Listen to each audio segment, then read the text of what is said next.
everybody's favorite topic. What do you think that is, Carl? Costs. Yay, costs. Yeah. Yes. So we all like spending money, right? Nope. Nope. Yeah. But the good news is, if you're buying a property, hopefully you have the money to spend. So Yeah. there are some costs you need to consider beyond just the price of the house, right? So you want to make sure you're aware of those things going in. And the good news is, off the top, the one cost you don't have is you don't have to pay a realtor. So that cost, currently the way the structure is set up in our industry, at least in BC, is that the sellers generally are the ones paying an agent to sell their house, and that agent that is selling their house is offering some of that commission to the buyer's agent. So it all depends how you look at it. You're in some ways still paying it because you're paying for the house, but you don't have to come up with that money. You don't have to come up with anything for your agent. So that's a good thing. And a good reason to have an agent on your side helping you when you buy. So that's a little bit of a plug for us and for all agents out there. Yes. Definitely it's good to have someone, whoever it might be, helping you. So so couple of costs, or not a couple, there's a handful of costs that there's no way around. So first one, lawyer fees. You're going to need a lawyer. And sorry, that shouldn't have been the first one. So you know what? We're going to start with the first one. Yeah, okay. That's okay. Yeah.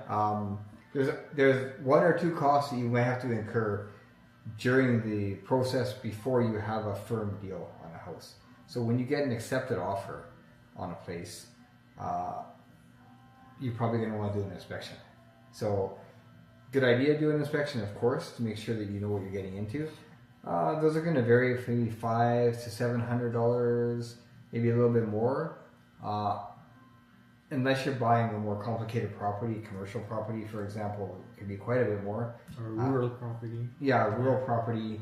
You may have water tests, well tests, that kind of thing. So you could be spending a couple thousand. Yeah, septic. Yeah. So you could be spending $2,000-3,000 there. Yeah. Commercial property could be spending quite a bit more. Environmental tests. Yeah, all that. Yeah. But generally it's $500, $700, $800. And then the other one would be an appraisal. So the bank's going to do an appraisal, most likely. Generally, I don't find buyers having to pay this, but sometimes you do. Usually the bank, the broker, not the broker themselves, I don't know about that, but and again, I don't want to upset anybody when I say this. So I always tell clients, generally speaking, I don't think you have to pay for that, but there are instances where you might have to pay for it. So maybe it's a few $100, $300, $400, $500, but generally you wouldn't be the one paying for that. Correct. So those are your costs before a firm deal, and then once you've got a firm deal, you have to transfer title.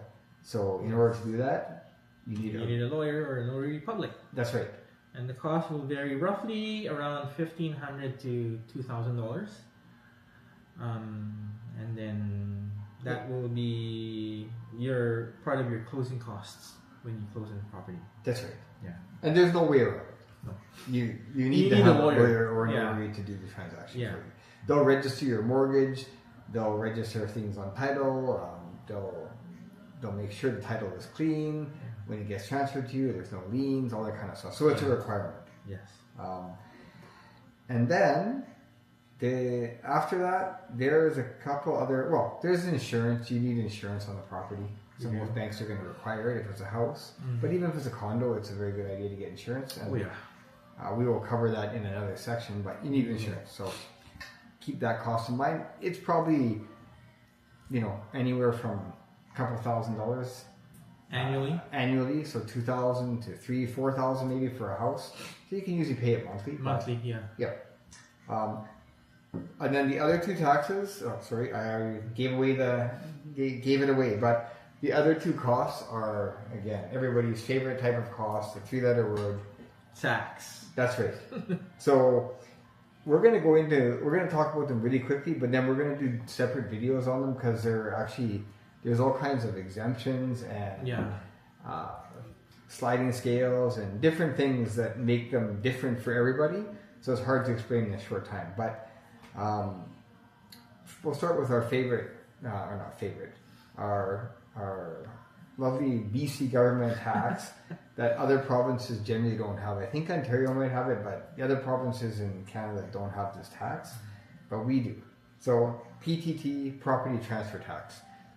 So for whatever reason, every time a property transfers ownership, in BC, the government taxes it. So, and honestly, I don't know what the reason for that is. It doesn't make a lot of sense to me, other than the government needs to collect money to run the province, which I don't disagree with. We have to pay taxes in order to get our services. So this is one way where they can collect a lot of tax or a lot of money. I think it's one of the largest revenue sources for them. But the ironic thing is it really has nothing to do with transferring the property. That's what your lawyer does, and you're going to pay the lawyer in order to do that. Yeah. So, but anyway, this is a cost that you got to be aware of.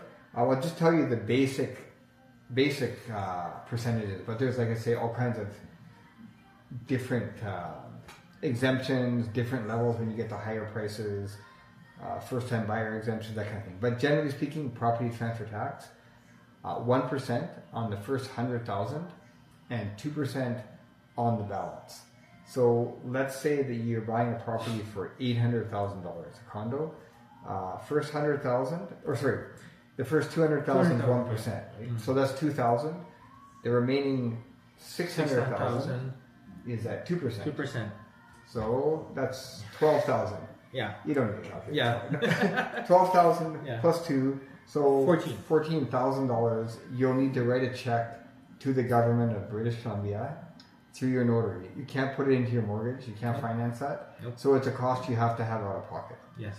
So what you don't want to do, and this is dating back many years ago when I moved to BC, it's 25 years ago, from Alberta. The first property I bought in BC, I was not made aware of that tax. So I found out about it at the lawyer when, or the day before when they told me how much money I had to bring in. And I was first time buyer basically. I didn't have that money. So I had to figure it out because you have no choice, right? Yeah. So you don't want to find that out at the last minute. No. No. That's why we're telling you. That's right.